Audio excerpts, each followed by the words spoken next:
I'm Steve Fisher and I'm a professional kayaker. I recently returned from my biggest expedition, running the world's biggest rapids on the Congo River.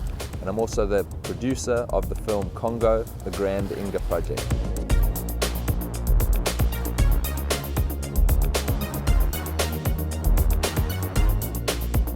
The first time I heard about the Congo, I was around a few older school paddlers in South Africa, guys I really looked up to, and I kind of overheard them talking about this French expedition that had attempted these huge rapids on the Congo, and all of them had vanished. And of course I was quite intrigued. There was no question in my mind that these rapids were impossible to survive. You look at something that seems perhaps impossible or daunting at the very least, and perhaps risky. With training, experience, and tenacity, you can accomplish all kinds of things that have never been accomplished.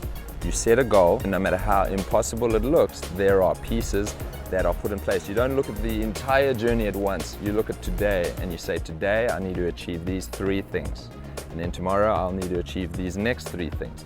And each of them are working slowly towards this end goal. It's a matter of looking at your life and prioritizing things and sticking to it. At times, people have called me the best all-round kayaker in the world, and what that really means is simply that now I'm able to make a living out of it. I've realized that kayaking is not who I am, it's a thing I do.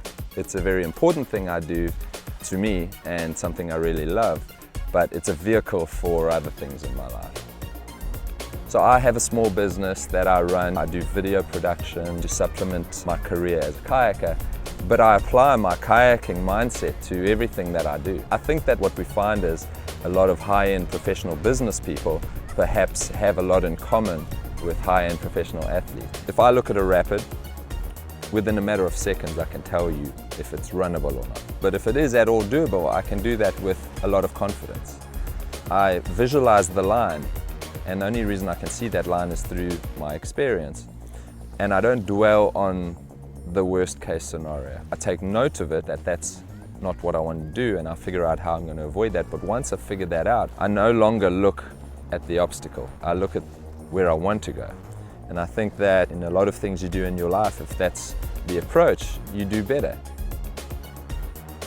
If you spend your life worrying about the worst case scenario, you can't be productive on the best case scenario. And that's how it works with business as well. When you have the expertise and when you've had experience that has led you up to that point, you can take educated guesses and you can take risks that you can be quite certain of success. But indeed, you take chances, but you realize that more often than not, you take a chance with the right steps taken along the way, you'll come out okay.